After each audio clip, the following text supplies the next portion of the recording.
Good morning mga mami. Ngayon po, magluluto tayo ng chicken adobo special.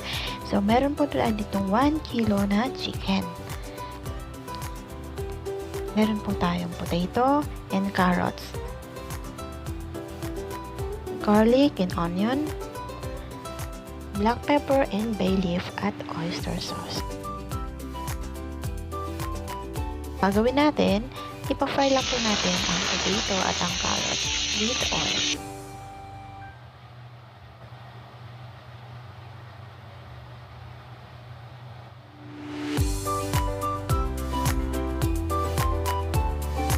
Haluin po natin to hanggang maging golden brown.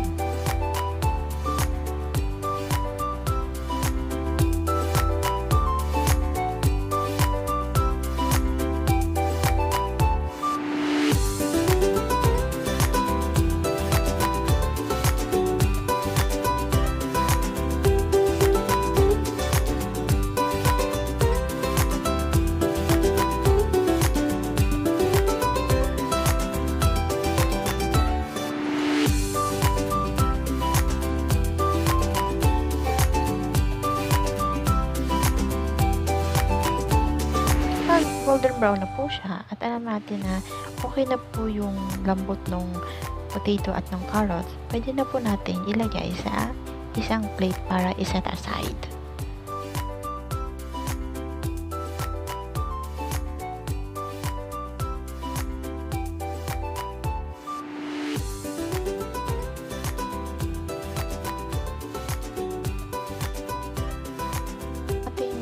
Set aside yung ating potato at saka ng carrots, igisa naman po tayo ng garlic and onion.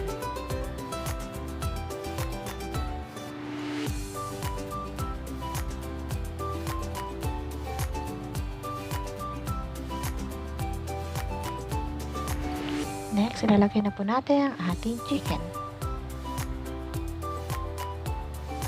Haluin po natin to hanggang po yung lasa ng garlic at saka ng onion sumuot po doon sa ating chicken.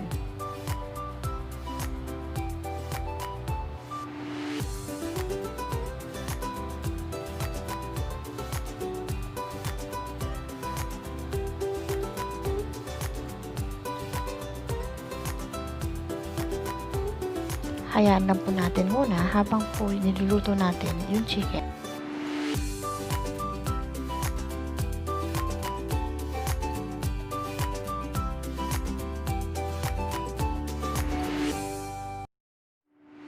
Na po natin ng soy sauce at oyster sauce. Depende po sa inyo kung gusto nyo medyo maalat. Sa akin po kasi okay na po yung half cup.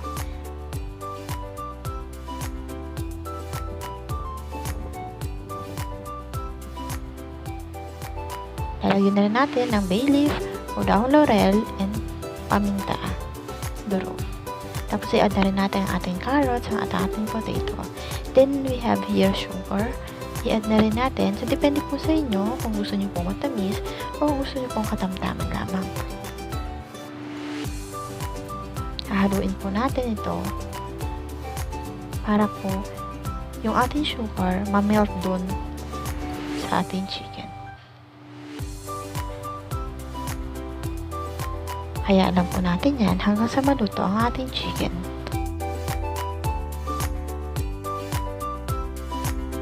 Ito na po ang ating chicken adobo special. Ngayon po ilalagay natin o lilipat natin sa ating serving bowl. Masarap ito mga mami. Tikman nyo po at try nyo lutuin para po sa inyong pamilya. Tsak na hindi kayo magsisisi.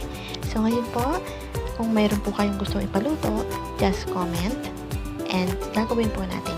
Thank you and enjoy your meal. Don't forget to subscribe, like, and share. Thank you!